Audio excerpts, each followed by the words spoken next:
¿Cómo conquista el Islam? ¿Únicamente mediante las armas? Bueno, pues la historia nos demuestra que no es así.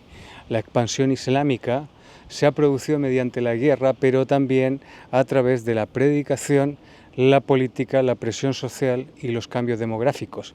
Y para comprender este fenómeno, debemos partir de una realidad fundamental. El Islam no nació únicamente o solamente como una religión. Desde sus orígenes fue también un sistema político, jurídico y social. El profeta Mohammed no fue únicamente un profeta, también fue legislador, juez, gobernante y jefe militar.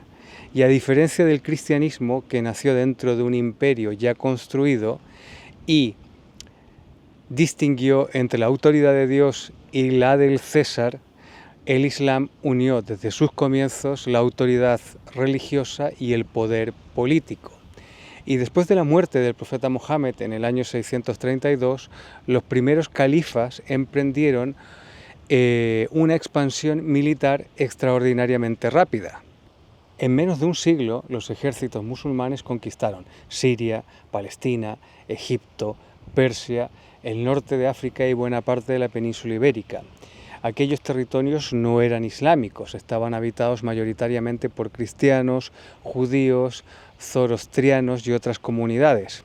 Pero el Islam no se extendió inicialmente porque esas poblaciones se convirtieran de manera espontánea, sino porque fueron incorporadas por la fuerza a un nuevo poder político. Por lo tanto, la conquista no implicaba necesariamente la conversión inmediata de todos sus habitantes. El objetivo inicial era establecer la soberanía islámica. La islamización de la sociedad podía desarrollarse después, lentamente, durante generaciones o incluso siglos. Por eso debemos distinguir, es muy importante distinguir entre conquista, islamización y arabización. La conquista era militar y política, la islamización suponía la expansión de la religión y de sus instituciones. Y la arabización, que se refiere a la adopción de la lengua y la cultura árabes, vino en un proceso mucho más posterior. Y estos procesos no necesariamente se producen al mismo tiempo. Por ejemplo, tenemos el caso de Siria y Egipto, que continuaron teniendo importantes comunidades cristianas, poblaciones cristianas, después de la conquista musulmana, pero con el paso del tiempo, las conversiones, las ventajas sociales y fiscales sobre todo, de ser musulmán, los matrimonios y la presión institucional, pues en determinadas épocas, la persecución también, transformaron profundamente aquellas sociedades. Y en todo este proceso desempeñó un papel fundamental la yihad, que es una palabra, es un término que de alguna manera hemos escuchado en los últimos años, de una manera un tanto negativa. Bueno, pues la palabra yihad significa esfuerzo o lucha y se puede referir al esfuerzo espiritual del creyente, pero en la historia y en la jurisdicción islámica clásica, también tuvo un significado claramente militar, la lucha armada para defender o extender el territorio gobernado por el Islam. Por lo tanto, reducir la yihad exclusivamente a una batalla interior es históricamente falso. No toda yihad significa guerra, pero la yihad armada formó parte de la expansión islámica desde sus orígenes. Por lo tanto, los juristas medievales llegaron a definir el mundo en diferentes espacios. Por un lado tenemos el Dar al-Islam, la casa del Islam, que son los territorios sometidos a una autoridad musulmana y a la ley islámica. Por otro lado tenemos el Dar al-Harb, que significa también casa, la casa de la guerra, que son aquellos territorios que no se encontraban bajo la soberanía islámica ni protegidos por un tratado. Y también, en tercer lugar, tenemos el Dar al-Sub, o Su, que es la casa del pacto, que está formado por territorios con los que se habían establecido treguas o acuerdos. Y esta división no significaba necesariamente una guerra permanente y material contra todos los pueblos no musulmanes. Existieron tratados, alianzas, treguas, largos periodos de paz, pero una parte importante de la jurisprudencia clásica considera que el orden deseable era la extensión progresiva de la soberanía islámica. ¿Y qué sucedió con quienes no eran musulmanes. Pues ahí aparece otro término, que es el término de kafir, o traducido habitualmente como infiel, y que designa a quien no reconoce la verdad del Islam. Sin embargo, la tradición islámica estableció diferentes categorías entre los no musulmanes. Por ejemplo, los judíos y los cristianos somos o éramos considerados el pueblo del libro y podíamos conservar nuestra religión después de la conquista, después de una conquista islámica, pero se debían aceptar la autoridad islámica y pagar un tributo específico que se conoce como la jizya. A cambio recibían el estatuto de dhimíes, es decir, protegidos, y esta protección les permitía conservar su comunidad, sus templos y parte de sus costumbres, pero los situaba en una condición de desigualdad con los musulmanes. Y este sistema de protegidos no equivalía a la libertad religiosa moderna, era un régimen de tolerancia subordinada.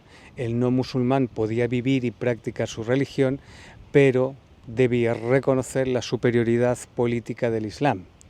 Y dependiendo de la época y del gobernante, los cristianos y los judíos podían sufrir restricciones para construir templos, manifestar públicamente su fe, acceder a determinados cargos, portar armas o ejercer ciertos derechos ante los tribunales, ya que el testimonio de un no musulmán no tenía la misma validez que el testimonio de un musulmán. Y esto lo vemos, por ejemplo, a día de hoy en el régimen iraní, donde el testimonio de un hombre vale el doble que el testimonio de una mujer.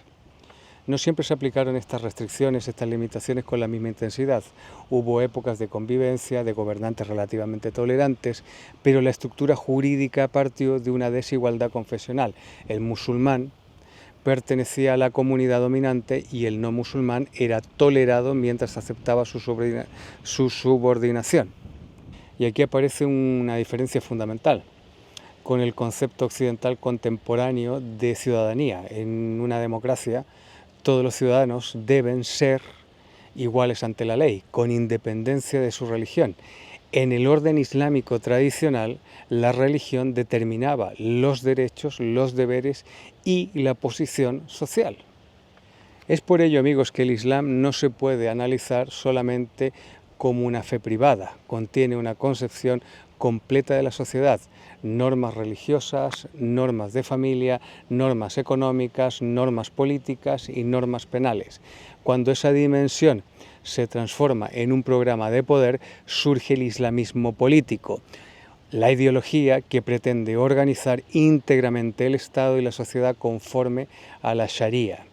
Y en este sentido, el islamismo posee una vocación totalitaria, ya que no se conforma con orientar la espiritualidad individual, sino que pretende regular la conciencia, la educación, la familia, la sexualidad, la vestimenta, la libertad de expresión y hasta la posibilidad de abandonar la religión.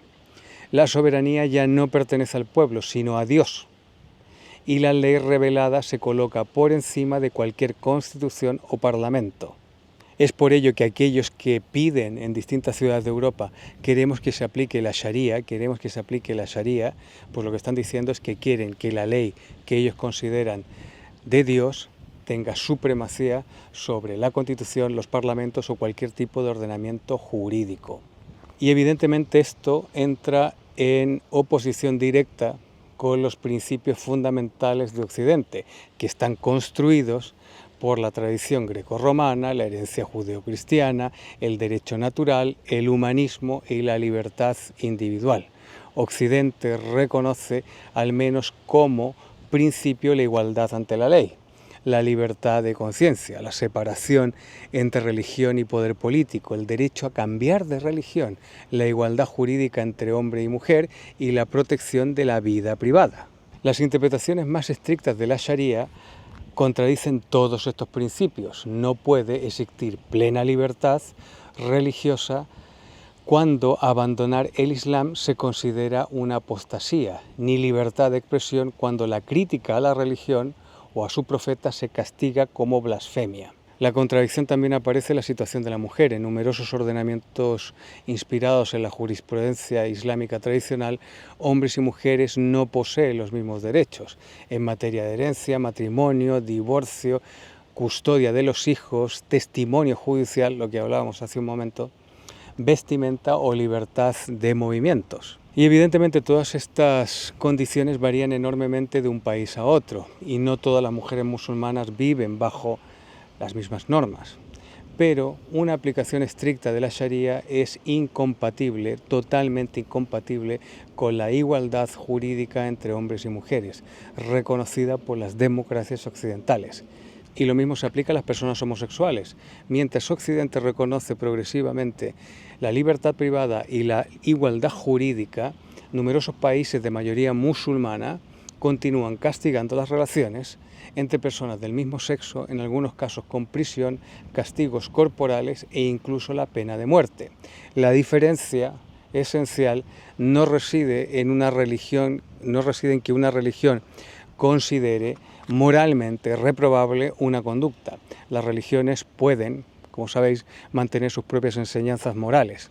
El problema comienza cuando esa doctrina, esa religión, se convierte en legislación penal obligatoria para toda la sociedad. Sin embargo, la conquista no siempre necesita ejércitos. También está la da'wa, palabra árabe que significa llamada o invitación al Islam. Y la da'wa comprende la predicación, la enseñanza, la construcción de mezquitas, la difusión del Corán, las asociaciones, la asistencia social, la creación de comunidades islámicas, comunidades culturales, etc. Por sí misma no es necesariamente violenta. En una sociedad libre, como la que vivimos, cualquier religión tiene derecho a defender y difundir sus creencias, pero determinados movimientos islamistas utilizan la da'wa como una estrategia política a largo plazo, ya que no buscan únicamente conversiones individuales, aspiran a construir comunidades cohesionadas, influir en las instituciones y extender progresivamente la presencia de las normas islámicas. Primero reclaman respeto por unas costumbres religiosas, después aparecen las excepciones legales, las estructuras comunitarias paralelas, la presión para limitar cualquier crítica al Islam. De esta manera, una actividad inicialmente religiosa se puede convertir en una herramienta de transformación política y cultural. Y a esta expansión se añade el factor demográfico. La demografía no es por sí misma una conspiración, ni puede atribuirse a cada familia musulmana una voluntad organizada de conquista, pero el aumento de población musulmana en Europa responde a la inmigración, a la reunificación familiar, a una natalidad media superior y a la formación de comunidades cerradas permanentes.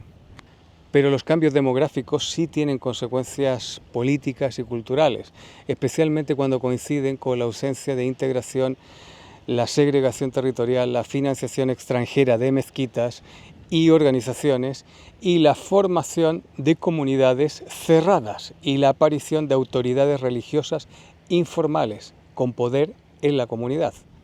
El problema no es simplemente cuántos musulmanes viven en Europa. La cuestión decisiva es qué principios deben prevalecer y si los Estados europeos tienen la voluntad de defenderlos. Una democracia puede integrar a creyentes musulmanes que acepten la Constitución, la igualdad jurídica, la libertad de conciencia.